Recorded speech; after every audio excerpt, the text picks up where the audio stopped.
¿Qué tal? A ver, hoy arrancamos con un tema que, híjole, está en la cartera y en la cabeza de millones en México. Vamos a analizar toda esta maquinaria de los programas de bienestar. Así es. Y no solo se trata de las fechas de pago o de los nuevos registros, ¿eh? No, para nada. Se trata de entender la apuesta económica, la apuesta política que hay detrás. Tenemos cifras que suenan a ciencia ficción y, bueno, movimientos políticos que parecen sacados de novela. Totalmente. El punto de partida es una cifra que lo define todo. La inversión social pasó de casi 300,000 millones de pesos en 2019 a una proyección de 1 billón para 2026. Un billón con B. Con B. Es fácil decirlo, pero es un cambio de paradigma total. Hoy vamos a explorar qué significa operar una maquinaria de ese tamaño en el día a día. Y más importante, ¿qué implica esa apuesta para el futuro del país, no? Justo. 1 billón de pesos. Eso ya no es solo un programa social, es una declaración de principios económicos. Ok, vamos a desempacar esto. Empecemos por lo más reciente, el panorama de cómo está cerrando el año. El primer dato que es importantísimo es que ya se completaron todos los pagos de este año. Todos. O sea, ¿ya cerraron? Ya, cerrado. Y estamos hablando de un universo de, casi 18.5 millones de beneficiarios. ¡Wow! Es que, para ponerlo en perspectiva, eso es más gente que la población entera de Chile. O de los Países Bajos. Es un apoyo directo del gobierno a una escala monumental. Y no es un solo pago, es toda una red de programas. El más grande, claro, la pensión para adultos mayores, que llegó a más de 13 millones de personas. Le sigue el programa para personas con discapacidad, que ya cubre a 1.6 millones y, ojo, ya es universal en 24 estados. También está la pensión Mujeres Bienestar, para las de 60 a 64 años, y otros como Sembrando Vida, que apoya a casi 410,000 sembradores. Es una red muy compleja. Y lo fascinante aquí es la filosofía detrás. Se optó por una estrategia de diversificación. Claro, no se concentró todo en un solo gran programa, sino que se creó este abanico para cubrir distintos frentes: vejez, discapacidad, el campo. La maternidad. Exacto. Y esto nos lleva a una pregunta de fondo. ¿Es más efectivo tener muchos programas más pequeños y focalizados o pocos programas masivos con montos más altos? Claro, porque si diversificas, corres el riesgo de pulverizar el impacto. Pero si concentras, dejas a un montón de gente fuera. Es un dilema. Define visiones muy distintas del estado de bienestar. Ahora, volviendo a la cifra del billón de pesos. Eso no es magia. O sea, para financiar eso se necesita o un crecimiento económico espectacular y sostenido, profunda. No hay de otra. De lo contrario, la presión sobre la deuda pública se vuelve inmensa. Es la disyuntiva clásica, ¿no? El bienestar hoy contra la estabilidad fiscal de mañana. Exactamente. Y esa es la conversación que no siempre se tiene. No es estar a favor o en contra de los apoyos, sino analizar su sostenibilidad. Es una apuesta. Es una apuesta económica enorme a que el país podrá sostenerlo. Y esa es la verdadera historia detrás de los anuncios. Una apuesta que por ahora sigue en marcha. Y para que siga, la maquinaria no para. Ya se abrieron los nuevos registros, y aquí es donde se ve la operación a ras de suelo. Hablemos de eso. El periodo de registro es muy concreto, del 1 al 13 de diciembre. Poquito tiempo. Muy poco. Está dirigido a quienes cumplieron 65 años para la pensión universal o 60 años para las mujeres en la pensión Mujeres Bienestar a partir del 1 de diciembre. La ventana es corta, la organización es clave. Y los requisitos son los de siempre, pero ojo con los detalles. A ver, para que no se nos pase. Identificación oficial con foto. La de votar, el pasaporte, la del INAPAM. Cualquiera de esas, sí. La CURP, que dicen que mejor recién impresa porque se actualiza constantemente. Acta de nacimiento, comprobante de domicilio y un número de teléfono. Y en eso del teléfono es crucial. Sí. Consejo de vida. Pongan un número que de verdad contesten, no el de la casa que nadie pela, porque por ahí llega toda la información importante. Un detalle logístico que es fundamental es el sistema de citas por la primera letra del apellido. Para evitar los amontonamientos, exacto, para evitar el caos de años anteriores. Y hay otra pieza importante en el rompecabezas de la accesibilidad, la opción de solicitar una visita a domicilio para personas que por enfermedad o discapacidad no pueden moverse. Eso suena muy bien en el papel, la verdad, muy inclusivo, Pero me pregunto por la capacidad logística real. O sea, atender a domicilio a nivel nacional debe ser un desafío monumental. Es una pregunta muy válida. ¿Sabemos qué tan efectivo es? ¿O hay listas de espera de meses que terminan por anular el beneficio? Ese es el gran reto de cualquier política pública, la implementación. No hay cifras públicas detalladas sobre los tiempos de espera, pero sí sabemos que la demanda es altísima y que la capacidad varía enormemente entre zonas urbanas y rurales. Claro. Es un punto de fricción constante, la ambición del programa contra la realidad de su ejecución en el terreno. Ahí es donde la goma se encuentra con el camino, como dicen. Una cosa es el diseño y otra muy distinta la entrega. Y hablando de entrega, pasemos a lo que más le interesa a la gente que ya está dentro: el dinero. ¿Qué se sabe de los aumentos? Pues aquí la información es, digamos, selectiva. ¿Selectiva? ¿Cómo que selectiva? La presidenta confirmó que la pensión para adultos mayores de 65 y más sí tendrá un aumento conforme a la inflación. Ok, eso es lo seguro. ¿Mantiene el poder de compra? Porque una cosa es la inflación general y otra muy distinta a la inflación de lo que la gente realmente consume. Ese es el punto clave. Si analizas la inflación por componentes, la de alimentos y productos de la canasta básica ha estado consistentemente por encima de ese 4% general. Claro, el jitomate, la tortilla. Exacto. Así que, aunque este aumento evita que pierdan terreno frente al índice promedio, es muy probable que no sea suficiente para compensar el alza en el mercado. En términos reales, para la despensa, el poder adquisitivo podría incluso disminuir. Interesante. O sea, el titular dice aumento, pero la letra pequeña dice ajuste que quizás no alcanza. Y lo más llamativo es que el anuncio se centró solo en un programa. ¿Qué pasa con los demás? Ese es el misterio. Pensión de discapacidad, las becas, Sembrando Vida. Se generó un silencio que hace mucho ruido, ¿no? Exacto. Y ese silencio se puede interpretar de dos maneras. La optimista Es una estrategia de comunicación para dosificar las buenas noticias y ya anunciarán lo demás en enero. y la pesimista. Es un reflejo de restricciones presupuestarias. Quizá el dinero simplemente no alcanza para aumentar todos los programas al mismo ritmo y se priorizó al grupo más grande y políticamente más visible. Que son los adultos mayores. 13 millones de ellos. Tiene toda la lógica de un cálculo político, la verdad. Anuncias el aumento para tus beneficiarios más leales y dejas a los demás en suspenso. Mientras tanto, lo que sí está confirmado es el último pago de becas del año. Sí, ese calendario ya está corriendo, para más de 12.8 millones de estudiantes. Inició el 4 de diciembre y también se organiza por la primera letra del apellido. Terminando el 18 de diciembre. Correcto. Y hay un dato interesante que muestra otra capa de esta estrategia. En Michoacán se abre el registro para una beca nueva y muy específica de apoyo al transporte, la beca Gertrudis Bocanegra. Esa misma. Esto demuestra que el modelo no es solo universal, también tiene componentes regionales, focalizados, para atender problemas muy concretos. Así es, una estrategia que combina lo masivo con lo quirúrgico. Y fíjate, todo este sistema, con sus aciertos, sus retos, sus cálculos políticos, es la pieza central del legado de la administración actual. Sin duda. Y hablando de legados y cómo se construyen narrativas, es fascinante ver cómo el arquitecto del sexenio anterior, Andrés Manuel López Obrador, está eligiendo enmarcar el suyo. Es una transición perfecta porque su reaparición no fue en un meeting ni con una declaración sobre políticas públicas, para nada. No, fue desde otro lado completamente distinto. Totalmente. Desde el terreno de la historia, la cultura, a través de la presentación de su nuevo libro, Grandeza. Exacto.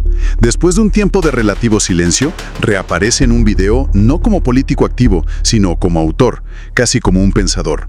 Habla de la herencia de las civilizaciones antiguas como la verdadera fortaleza de México. Es un intento clarísimo de posicionar su legado en un plano casi filosófico, por encima de la política del día a día. Pero claro, el mensaje político estaba ahí y era potentísimo. Claro que estaba. Elogió a la presidenta actual como una mujer excepcional, lo que funciona como un espaldarazo público. Pero inmediatamente después marcó su territorio de una forma muy dramática, casi de película. Dijo que solo volvería a la vida pública por 3 razones muy específicas. Un atentado a la democracia, un golpe de Estado O que se violente la soberanía nacional. O sea, condiciones extremas. No dijo si no me gusta una reforma o si la economía va mal. No, marcó unas líneas rojas de emergencia nacional. Es una jugada política de múltiples capas. Por un lado, le da tranquilidad a su sucesora, diciendo, no me voy a meter en tu gobierno cotidiano. Pero por otro... Varía en caso de catástrofe. Es un pase de estafeta con un manual que dice, en caso de incendio, solo yo puedo romper el vidrio. ¿Y cómo fue recibida esta reaparición con advertencia incluida? La respuesta de la presidenta fue, creo, muy hábil. Extremadamente hábil. Agradeció el gesto, le deseó buena salud y luego, con mucha calma, desactivó las 3 condiciones. Les quitó el aire, completamente. Dijo textualmente que afortunadamente no se está en ninguna de esas circunstancias y que el pueblo está unido. Fue una manera de decir, gracias por el apoyo, pero aquí no hay ninguna emergencia que requiera tu intervención. Tenemos el control. Y remató diciendo que leerá el libro que seguramente será polémico. ¡Qué elegancia! Un intercambio a distancia lleno de sutilezas. Es un juego de poder y legitimidad. Él define su legado desde la historia y se reserva el papel de salvador. Y ella reafirma su autoridad en el presente. Agradece el gesto, pero deja claro quién está al mando. Es la complejidad de una transición de poder que no se parece a ninguna que hayamos visto en México. Sin duda. Y muestra que la narrativa es tan importante como la política pública. El billón de pesos construye un legado tangible, pero el libro y estos mensajes construyen el relato, la épica que lo va a acompañar.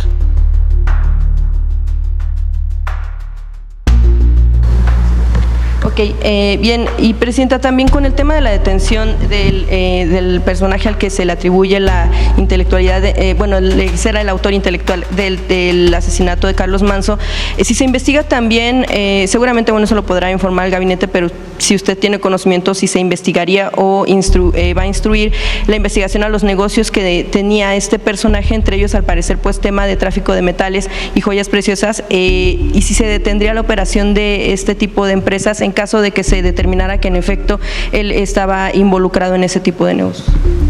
Bueno, lo está investigando la Fiscalía del Estado de Michoacán. El caso todavía está en la Fiscalía del Estado de Michoacán.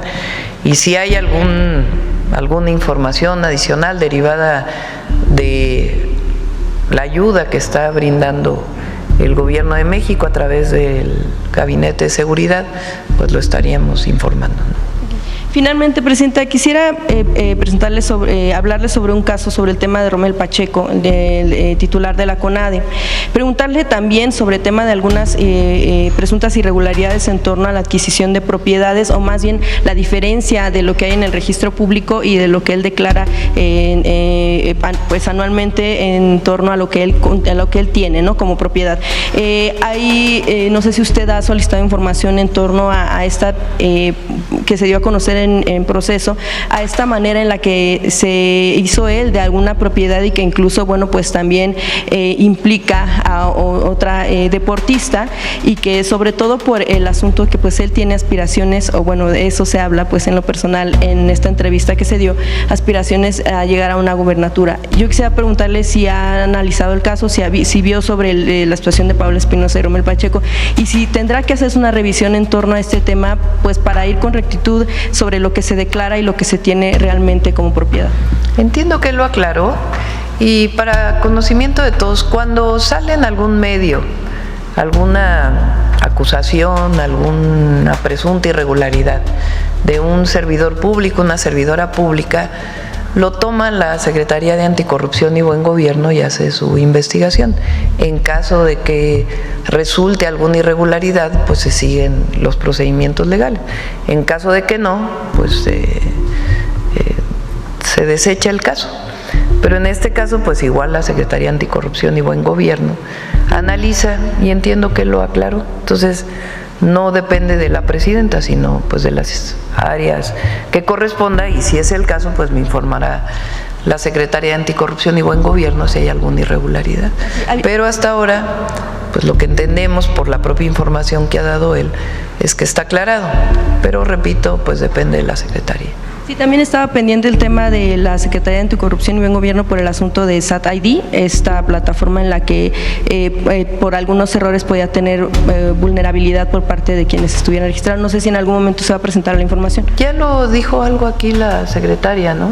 Lo aclaró. Y vamos a invitar a Raquel también. Queda pendiente, por ahí estaba lo de las empresas de medicamentos que fueron sancionadas y que ya no se les va a poder comprar nuevamente por el gobierno y las razones. Entonces le pedimos a Raquel que pueda informar. Oye, presidente, es que me quedé con una duda sobre lo que mencionaba de lo que decía ayer el expresidente Andrés Manuel López Obrador sobre estos 3 escenarios. ¿Cómo interpreta usted que pudiera atentarse en contra de la democracia? De la soberanía sabemos injerencia extranjera o un golpe de Estado en contra de usted. ¿Cómo lo interpreta usted que pudiera suceder este escenario? Bueno, pues no está el escenario, ya veremos si. Y no creo que se presente, pero pues aquí analizamos todos los días la realidad en México. ¿No es una cuestión electoral, o sea, de que Morena pierde elecciones? Es que por eso le pregunto cómo considera usted o cómo toma estas palabras del expresidente López Obrador, sobre todo en torno al tema de atentar en contra de la democracia, es la duda. Miren, ¿por qué no pones el artículo 40 de la Constitución? Lo que envié yo al Congreso. Cuando Estados Unidos nombra a la delincuencia organizada como terrorismo, para evitar o para dejar clara nuestra posición frente a cualquier injerencia que tuviera que ver con este calificativo, nosotros enviamos una iniciativa al Congreso de modificación del artículo 40 y se aprobó por la mayoría calificada de la Cámara de Diputados, Cámara de Senadores y la mayoría de los congresos locales o estatales. Ese fue el párrafo que incorporamos. El pueblo de México bajo ninguna circunstancia aceptará intervenciones, intromisiones o cualquier otro acto desde el extranjero que sea lesivo de la integridad, independencia y soberanía de la nación, tales como golpes de Estado.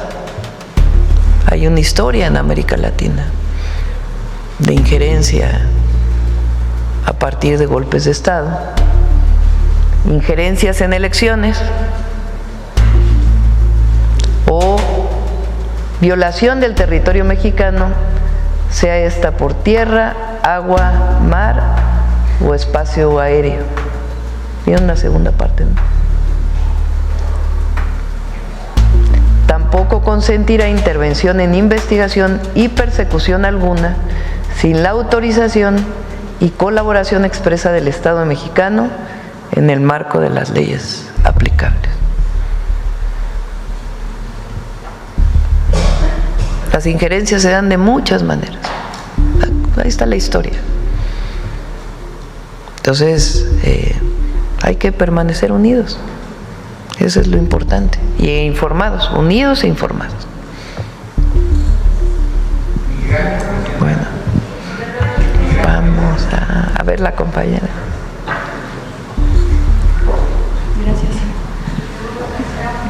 Gracias, presidenta. Celsin Juárez de noticiasdefrente.com. Presidenta, primero saber si irá este viernes a Washington para el sorteo oficial de la FIFA. Yo creo que mañana o pasado lo estaremos decidiendo. Me voy a llamar, vamos a estar por teléfono con, ¿cómo se llama el de la FIFA? Se me olvidó su nombre. Gianni Infantino, que vino aquí, que le agradezco la visita que hizo. Vamos a estar hablando para ver cómo va a estar el evento, cómo es la invitación y ya les estaremos informando. A más tardar el miércoles tomaremos la decisión. Gracias, presidenta. Y continuando con el tema del anuncio del presidente López Obrador, ¿qué le dice a aquellas voces que critican su administración y que ahora dicen que hay una crisis en su gobierno y que por eso tuvo que salir el expresidente? Pues imagínense, escribió el libro en un día, ¿no? Porque, ¿cuál es el objetivo del video de ayer que hace? Pues informar de su libro, ¿no? anunciados. Grandeza. Entonces, como que pues, él tenía pensado terminar el libro e informar de que estaba a la venta, ¿no? Tuvo todas las especulaciones, que se iba a salir a recorrer el país, que, en fin. Entonces, ese es el... Y da su posicionamiento de bajo qué circunstancias saldría nuevamente a la calle. Y dice, estoy retirado de la vida pública y agradezco además porque dice apoyo a la presidenta. Entonces, así es, presidenta. Y también saber ese apoyo sí se ve. Si ya vio la encuesta que se publica el día de hoy del Financiero, que la mantiene en el 70% de aprobación. Saber qué opina al respecto. Fíjense, todo lo que, porque decía yo el otro día, imagínense, 2.500 millones de reproducción en contra, 70% pagadas más o menos. Vamos a traer aquí un análisis que se ha hecho de las redes, estamos esperando un poquito más. Y aún así nos mantenemos. ¿Y por qué?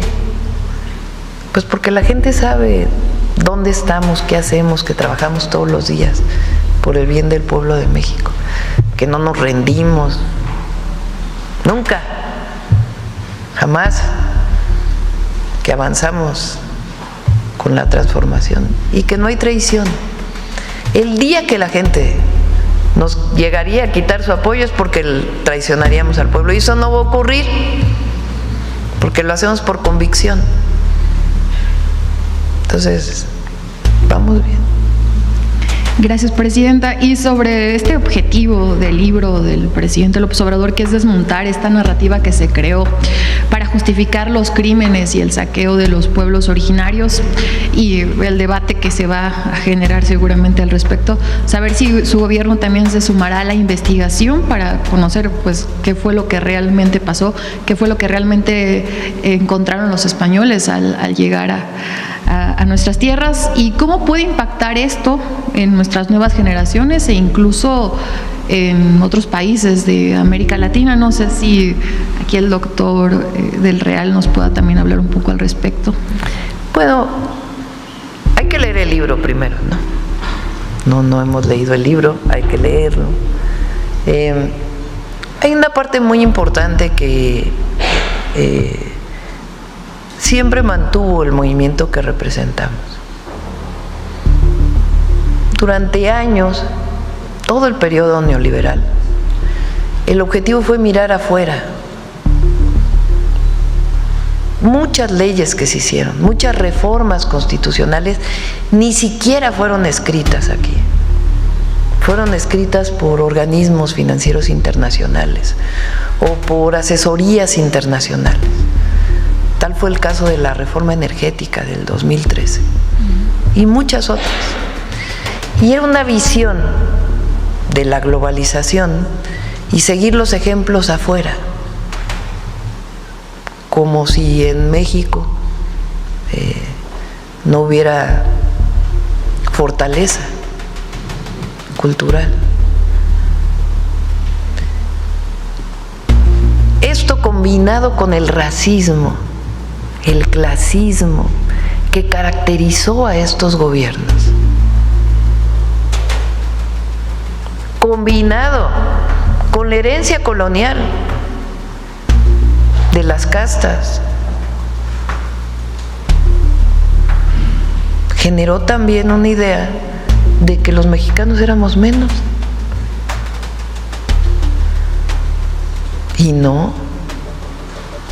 La fortaleza cultural que tiene el pueblo de México lo tienen muy pocos pueblos en el mundo. Y los valores que nos da esa herencia cultural, muy pocos pueblos en el mundo. Los héroes y heroínas de México. ¿Quién tiene un hidalgo? Aquí se dijo independencia y se dijo justicia desde el principio. ¿Cómo es que se gana la independencia? Llega Iturbide y no dura ni 2 años. ¿Por qué es derrocado? Porque los insurgentes dijeron, no peleamos tantos años para tener un rey. Aquí se quiere democracia. Bueno, esa fortaleza recupera la dignidad del pueblo de México. Y esa es la fuerza de la transformación. El reconocernos con la grandeza cultural de los olmecas, de los mayas, de los zapotecos, de los mixtecos, de los mexicas. Tenemos que estar orgullosos, todos los mexicanos y mexicanas, de esa herencia cultural.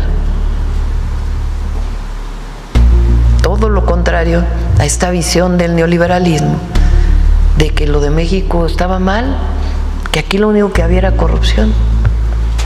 No. La honestidad del pueblo de México es única. Hay quienes no están de acuerdo, seguro ahí ya están de una vez escribiendo. Sí, porque bueno, además la historia nos pinta como sádicos e incluso hasta caníbales, ¿no? Nos llamaron. Sí, pues hay que leer el libro para ver pues el fundamento y el análisis que hace de lo que fue las grandes o lo que fueron las grandes civilizaciones y el proceso de invasión primero y luego conquista, que no se da tal cual, porque hay una resistencia enorme de los pueblos. Así es. Se dan sincretismos en las culturas, pero se mantiene una esencia cultural enorme. Entonces, ese periodo de 300 años de colonia y la herencia de esa colonia posterior, combinada en su momento con el porfiriato, que también quería ver todos los ejemplos afuera, y después, tiempo después, con el periodo neoliberal, sí es importante hacer esa reflexión. Y vamos a leer el libro ya para Gracias, presidenta. entrar más al análisis. ¿Será posible que ahorita que está presente el doctor Del Real nos dé su opinión al respecto como historiador? No sé si... ¿Quieres adelante?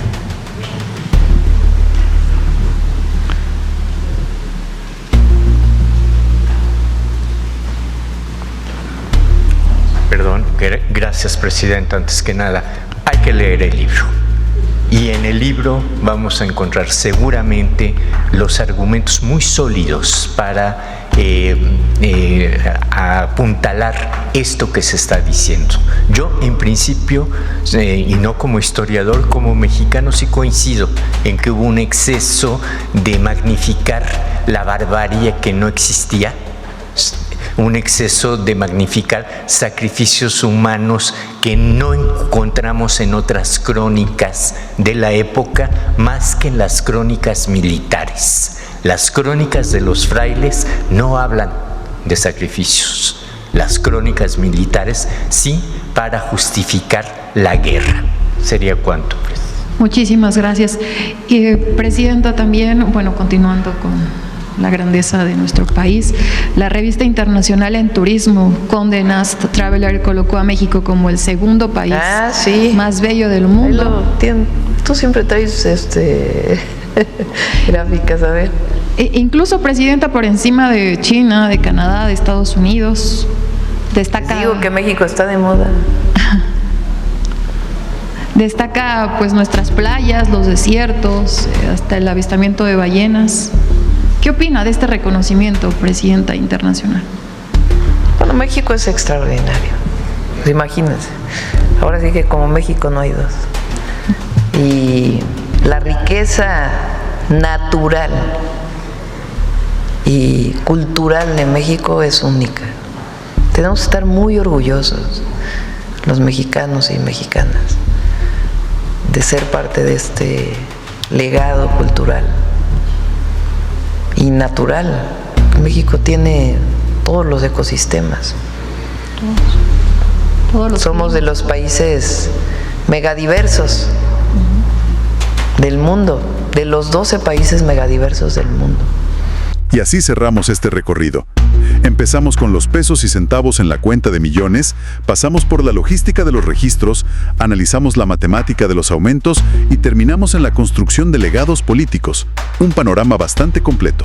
Lo que queda sobre la mesa como reflexión final es la pregunta sobre el futuro de este modelo. Con una proyección de $1 billón para 2026, la conversación sobre la sostenibilidad a largo plazo es ineludible. Pero quizá la pregunta más provocadora es, ¿qué pasa si el crecimiento económico necesario para financiar esto no se materializa en la próxima década? ¿Existe un plan B o la apuesta es tan grande que ya no hay vuelta atrás? Esa es la pregunta que dejamos flotando en el aire. Es el debate que definirá los próximos años. Nos encantaría que la conversación continúe. ¿Qué opinan de esta apuesta económica? ¿Creen que es sostenible? Si este análisis les pareció útil o les dejó pensando, la mejor forma de apoyar nuestro trabajo es dejando un like, compartiéndolo con alguien a quien le puede interesar. Y por supuesto, suscribiéndose para no perderse nuestro siguiente clavado a fondo. Gracias por acompañarnos. Nos escuchamos en la próxima.